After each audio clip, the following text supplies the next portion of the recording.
ಯಾವ ಮಾತುಕತೆನೂ ಇಲ್ಲ. ನಾನು ಪಕ್ಷದ ಅಧ್ಯಕ್ಷನಿದ್ದೀನಿ, ನಮ್ಮ ಕಾರ್ಯಾಧ್ಯಕ್ಷರಿದ್ದಾರೆ. ನಾವು ಕೆಲವು ಅನೇಕ ವಿಚಾರಗಳನ್ನು ಚರ್ಚೆ ಮಾಡಲಿಕ್ಕೋಸ್ಕರ ಪಕ್ಷದ ಹಿತದೃಷ್ಟಿಯಿಂದ ಬಂದಿದ್ದೀವಿ. ಕೆಲವು ಊಹಾಪೋಹಗಳೆಲ್ಲ ಸ್ಟೋರಿಗಳು ಬಂದಿದೆ, ನಾವೆಲ್ಲ ಚರ್ಚೆ ಮಾಡಿದ್ದೀವಿ. 8 ಬಾರಿ ಈ ರಾಜ್ಯಕ್ಕೆ ಕಾಂಗ್ರೆಸ್ ಪಕ್ಷದಲ್ಲಿ ಕಂಟಿನ್ಯೂಸ್ ಆಗಿ ಯಾರು ಶಾಸಕರಾಗಿದ್ದಾರೆ ಅಂತಂದ್ರೆ ಅದು ರಾಮಲಿಂಗಾರೆಡ್ಡಿ ಅವರು, ಅದಾದ್ಮೇಲೆ ನಾನು. ಸೊ ನಾವು ಈ ಪಕ್ಷನ ಕಟ್ಟಿದ್ದೀವಿ, ಈ ಪಕ್ಷನ ಬೆಳೆಸಿದ್ದೀವಿ. ಬೇಕಾದಷ್ಟು ನಾವು ಅನುಭವಿಸಿದ್ದಾರೆ. ಅವರು ಓದ್ ಗೌರ್ಮೆಂಟಲ್ಲಿ ಅವ್ರಿಗೂ ಇರಲಿಲ್ಲ, ನನಗೂ 2 ಗೌರ್ಮೆಂಟಲ್ಲಿ ನನಗೂ ಇರಲಿಲ್ಲ. ಬಟ್ ಏನು ಮಾಡ್ತೀರಿ, ನಂಬ್ಕೊಂಡು ಬಹಳ ಜನ ಕಾರ್ಯಕರ್ತರಿದ್ದಾರೆ. ಈ ಧ್ವಜನ ಹಿಡಿದಿದ್ದೀವಿ. ನಾವು ಬೇರೆ ಪಾರ್ಟಿಗೆ ಹೋಗಿದ್ರೆ ಏನೇನೋ ಆಯ್ತಿದ್ದೋ, ಅವೆಲ್ಲ ಬೇಡ ಅಂತೇಳಿ ನಮ್ಮ ಮನೆ ನಮಗೆ ನಾವು ಬಹಳ ಶಿಸ್ತಿನ ಸಿಪಾಯಿಗಳು ನಾವೆಲ್ಲ. ಸೊ ಏನು ಪಾರ್ಟಿ ಏನು ತೀರ್ಮಾನ ಮಾಡಿದೆ ಅದಕ್ಕೆಲ್ಲ ನಾವೆಲ್ಲ ಬದ್ಧರಾಗಿದ್ದೇವೆ. ಸೊ ರಾಮಲಿಂಗಾರೆಡ್ಡಿ ಅವರು ಬದ್ಧರಾಗಿದ್ದಾರೆ, ಎಲ್ಲರೂ ಕೂಡ ಬದ್ಧರಾಗಿದ್ದಾರೆ. ಸೊ ಅದರಿಂದ ಯಾವ ಗೊಂದಲನೂ ಇಲ್ಲ. Whatever the party takes a decision. ಸೌಹಾರ್ದದ ಭೇಟಿಯಲ್ಲಿ, ಈ ಸಂತೋಷದ ಮಾತುಕತೆಯಲ್ಲಿ ನಿಮ್ಮ ಸ್ನೇಹಿತರು ಬೇಜಾರು ತೋಡ್ಕೊಂಡ್ರೆ ಸರ್, ನಂಗೆ ಇಂಥದ್ದು ನೋವಾಗಿದೆ. ಯಾಕೆ ನೋವು ಯಾಕೆ ತೋಡ್ಕೊಳ್ತಾರೆ? ನೋವು ಅಷ್ಟು ಹಿರಿಯರು ಸರ್, 8 ಬಾರಿ ಗೆದ್ದವರು. ಕೆಲವು ವಿಚಾರದಲ್ಲಿ ಮನುಷ್ಯರ ಅಂದಮೇಲೆ ಸೀನಿಯಾರಿಟಿ ಮತ್ತೊಂದು ಎಲ್ಲ ಬರ್ತದೆ. ರಾಜಕಾರಣದಲ್ಲಿ ಏನು ಮಾಡೋಕ್ಕಾಗಲ್ಲ. ಕೆಲವು ಸಂದರ್ಭದಲ್ಲಿ ಎಲ್ಲನೂ ಒಟ್ಟಿಗೆ ತೆಗೆದುಕೊಂಡು ಹೋಗ್ಬೇಕಾಗ್ತದೆ. To gain something you have to lose something ಅಂತಾರೆ. ಹಂಗೆ ಪಕ್ಷಕ್ಕೆ ಜನರಿಗೆ ಏನು ನಾವು ಮಾತು ಕೊಟ್ಟಿದ್ದೀವಲ್ಲ ಅದನ್ನ ನಾವು ಉಳಿಸ್ಕೋಬೇಕು ಫಸ್ಟ್. ಅದಕ್ಕಾಗಿ ಅವ್ರು 2.5 ವರ್ಷ ನೋವೇನಾರು ನುಂಗ್ಕೊಳ್ಬೇಕಾ ಸರ್? ಏನಿಲ್ಲ, ಏನು ಯಾರು ನೋವು ನುಂಗ್ಬೇಕಾಗಿಲ್ಲ, ಏನಿಲ್ಲ. ನಿಮ್ಗೆ ನಾವು ನೋವು ಕೊಡದಂಗೆ ನಾವು ಜನರಿಗೆ ಯಾವಾಗಲೂ ಕೊಟ್ಕೊಂಡು ಹೋಗ್ಬೇಕಷ್ಟೇ. ಸರ್, ಈಗ ಬದಲಾವಣೆಯ ಹಂಗಾರೆ ಮಾತುಗಳಿಲ್ಲ, ಖಾತೆಯ ರೀಶಫಲ್ ಅಥವಾ ಈಗಿರೋ ಪಟ್ಟಿ? ಯಾರು ನಿಮ್ಗೇನು ಪಟ್ಟಿ ನೀವು ನೋಡಿದ್ದೀರಾ? ನನಗೆ ಗೊತ್ತಿಲ್ಲ ಪಟ್ಟಿ. ಅಲ್ಲ, ನಮಗೆ ಸಿಕ್ಕಿರೋ ಪಟ್ಟಿ ಪಟ್ಟಿ ನನಗೆ ಗೊತ್ತಿಲ್ಲ. ನಿಮ್ಗೇನಾದ್ರು ಸಿಕ್ಕಿತ್ತು ಅಂದ್ರೆ ಬಹಳ ಸಂತೋಷ, ಅಭಿನಂದನೆಗಳು. ರಾಜಭವನದಿಂದ ಬಂದು ವಿಸಿಟ್ ಆದ್ಮೇಲೆ ಪಟ್ಟಿ ನನಗೆ ಗೊತ್ತು. ಯಾವ ಪಟ್ಟಿದ್ದು ನನಗೆ ಗೊತ್ತಿಲ್ಲ. ವ್ಯತ್ಯಾಸ ಆದ್ರೆ DK ಶಿ ಹೊಣೆಗಾರಲ್ಲ ಅಂತಾರೆ. ಚೀಫ್ ಮಿನಿಸ್ಟರ್ ಪ್ರೊಗ್ರೆಟಿವ್ ಇದೆ, ಅವರು ತೀರ್ಮಾನ ಮಾಡ್ತಾರೆ.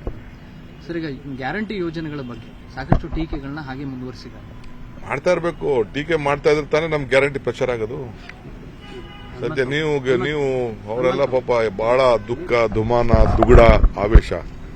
ನಾನು ಬಿಜೆಪಿ ಫ್ರೆಂಡ್ಸ್ ಕೇಳೋದು, ಬೇರೆ ಫ್ರೆಂಡ್ಸ್, ಫಸ್ಟ್ ನಮ್ಗೆ 15 ಲಕ್ಷ ಕೊಟ್ರಪ್ಪ ಸಾಕು. 15 ಲಕ್ಷ ನಮ್ಮ ಅಕೌಂಟ್ ಹಾಕ್ತಿವಿ ಅಂತ ಹೇಳಿದ್ರಲ್ಲ, 15 ಲಕ್ಷ ನಿನ್ನ ಅಕೌಂಟ್ಗೆ ನನ್ನ ಅಕೌಂಟ್ಗೆ. ಫಸ್ಟ್ ಈ ಪಾರ್ಲಿಮೆಂಟ್ ಎಲೆಕ್ಷನ್ ಬರೋಕ್ಕಿಂತ ಮುಂಚೆ ಫಸ್ಟ್ ಅದು ಮಾತಾಡ್ಲಿ, ಮಿಕ್ಕಿದ್ ಬಿಡಿ. ನಮಗೆ 15 ಲಕ್ಷ ಏನಾಯ್ತು? 1 ಲಕ್ಷ ರೂಪಾಯಿ ಈಗ ಬಜೆಟ್ ತೆಗೆದು ಇದನ್ನ ತೆಗೆದು ನೋಡಿ, ಮ್ಯಾನಿಫೆಸ್ಟೋ ತೆಗೆದು ನೋಡಿ. 1 ಲಕ್ಷ ರೂಪಾಯಿ ಎಲ್ಲರಿಗೂ ಸಾಲ ಮನ್ನಾ ಮಾಡ್ತೀವಿ ಅಂದ್ರು ಬಿಜೆಪಿಯವರು. ಏನಾಯ್ತು? 10 ಗಂಟೆ ಕರೆಂಟ್ ಕೊಡ್ತೀವಿ ಅಂದ್ರು ರೈತರಿಗೆ. ಏನಾಯ್ತು?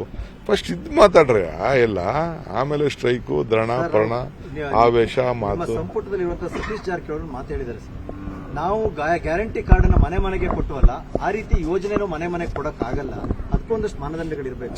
ನೋಡಿ, ಈಗ ಹೆಣ್ಮಗಳು ವಿಚಾರ, ಗ್ಯಾರಂಟಿ ಕೊಡ್ತೀವಿ ಅಂತ ಹೇಳ್ತೀವಿ, ಮನೆ ಯಜಮಾಂತಿ ಅಂತ ಹೇಳ್ತೀವಿ. ನಿಮ್ಮ ವೈಫ ಯಜಮಾನಿ, ನಿಮ್ಮ ತಾಯಿನ ಯಜಮಾನಿ, ಯಾರು ತೀರ್ಮಾನ ಮಾಡೋರು? ಕೊಡ್ತೀವಿ ಅಂತ ಹೇಳಿದೀವಿ, ವಿ ಸ್ಟ್ಯಾಂಡ್ ಬೈ ಇಟ್. ಅದರಲ್ಲೇ ನನ್ಗ ಯಾರ ಅಕೌಂಟ್ಗೆ? ನಿಮ್ಮ ಅಕೌಂಟ್ ಕೊಡಕ್ಕಾಗ್ತದ? ಕೆಲವು ಹೆಣ್ಮಕ್ಳು ಏನ್ ಮಾಡ್ಬಿಡ್ತಾರೆ ಅಂತಂದ್ರೆ ಗಂಡದಿರು ಬರ್ಸ್ಕೊಬಿಡ್ತಾರೆ.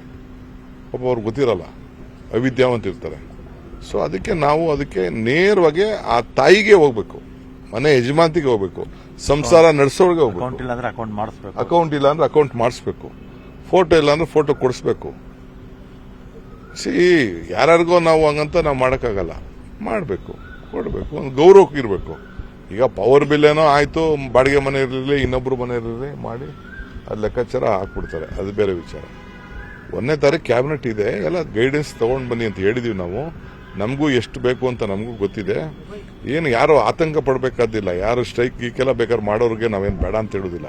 ಪ್ರಜಾಪ್ರಭುತ್ವ ವ್ಯವಸ್ಥೆಯಲ್ಲಿ ಅವರ ಧ್ವನಿ ಎತ್ತವ್ರಿಗೆ ಅಪೋಸಿಷನ್ ಅವ್ರು ಕೇಳ್ತಾ ಇರಬೇಕು, ನಾವು ಅವ್ರಿಗೆ ಹೇಳ್ತಾ ಇರಬೇಕು. ರಾಜಕಾರಣಲ್ಲೇನಪ್ಪ ಇದು. ಈಗ ನಿಮಗೂ ಬೇಕಾದಷ್ಟು ಚಾನಲ್ ಇದೆ, ನಿಮಗೂ ನ್ಯೂಸ್ ಬೇಕಲ್ಲಪ್ಪ. ಅವನ್ ಹಂಗಂದ ಇವನ್ ಹಿಂಗಂದ ಇವನ್ ಹಂಗಂದ ಅಂತ ಹೇಳ್ಬೇಕಲ್ಲ. ಹಾಗೇನಿಲ್ಲ ಸರ್, ಅವ್ರು ಮಾತಾಡಿದ್ ನಾವು ತೋರಿಸಿದ್ವಿ. ಅದನ್ನೇ ಹೇಳ್ತಾ ಇರೋದು. ಈಗ ನಾನು ಹೇಳ್ತಾ ಇದ್ದೀನಿ, ನೀವು ದಯವಿಟ್ಟು ನನ್ನ ಪರವಾಗಿ ಅಪೀಲ್ ಮಾಡ್ಕೊಳ್ಳಿ. ಬಸವರಾಜ ಬೊಮ್ಮಾಯಿ ಸಾಹೇಬ್ರು ಕೇಳಿ, ಬೇರೆ ಯಾರು ಬಿಜೆಪಿ ಲೀಡರ್ಗಳು ಕೇಳಿ, ಕುಮಾರಣ್ಣನ್ ಕೇಳಿ. 15 ಲಕ್ಷ ಅಕೌಂಟ್ಗೆ ಹಾಕ್ತೀವಿ ಅಂತ ಹೇಳಿದ್ರೋ ಇಲ್ಲೋ, 1 ಲಕ್ಷ ಸಾಲ ಮನ್ನಾ ಮಾಡ್ತೀವಿ ಅಂತ ಹೇಳಿದ್ರೋ ಇಲ್ಲೋ, 10 ಗಂಟೆ ಕರೆಂಟ್ ಕೊಡ್ತೀವಿ. ಇವೆಲ್ಲ ಗೌರ್ಮೆಂಟ್ ಇತ್ತಲ್ಲ, ಡಬಲ್ ಇಂಜಿನ್ ಗೌರ್ಮೆಂಟು. ಫಸ್ಟ್ ಅದಾಗ್ಲಿ. ಈಗ ಇನ್ನ ನಮ್ಗೆ ಇನ್ನ ಮಗು ಹುಟ್ಟಿನ 15 ದಿನ ಆಗಿಲ್ಲ. ಇನ್ನ ಬಟ್ಟೆ ಗಿಟ್ಟೆ ಸೈಜ್ ಗೀಜೆಲ್ಲ ಹುಡುಕ್ತಾ ಇದೀವಿ ನಾವು. ಸರ್, ಈಗ ಹರಿಪ್ರಸಾದ್ ಅವರು ಒಂದಷ್ಟು ಬೇಸರದ ನುಡಿಗಳನ್ನ ಆಡಿದ್ದಾರೆ ಸರ್. ನಾನು ಬಾಡಿಗೆ ಮನೆಯಲ್ಲಿಲ್ಲ, ಸ್ವಂತ ಮನೆಯಲ್ಲಿದ್ದೀನಿ ಅನ್ನುವಂತ ಬೇಸರದ ಮಾತು. Is a very senior leader of the party. ನಮ್ಕಿನ್ನ ಬಹಳ ದೊಡ್ಡ ಸೀನಿಯರು. ಪಾರ್ಟಿ ಏನೋ ಒಂದು ತೀರ್ಮಾನ ತೆಗೆದುಕೊಂಡಿದೆ. ನಮ್ಮ ಪಕ್ಷಕ್ಕೆ ಅತಿ ದೊಡ್ಡ ಸೀನಿಯರ್ ಲೀಡರ್ ಅವರು. ನಾವು ಎಲ್ಲರಿಗೂ ಇದ್ದೇ ಇರ್ತದೆ, ಅವ್ರದ್ದು ಕೆಲವು ವಿಚಾರಗಳಿರ್ತದೆ. ಅದು ಅವರ ಅಭಿಪ್ರಾಯ ಅವ್ರು ಹೇಳಿರ್ಬೋದು, ನಾನು ಇಲ್ಲ ಅಂತ ಹೇಳಿಕ್ಕೆ ಸರ್.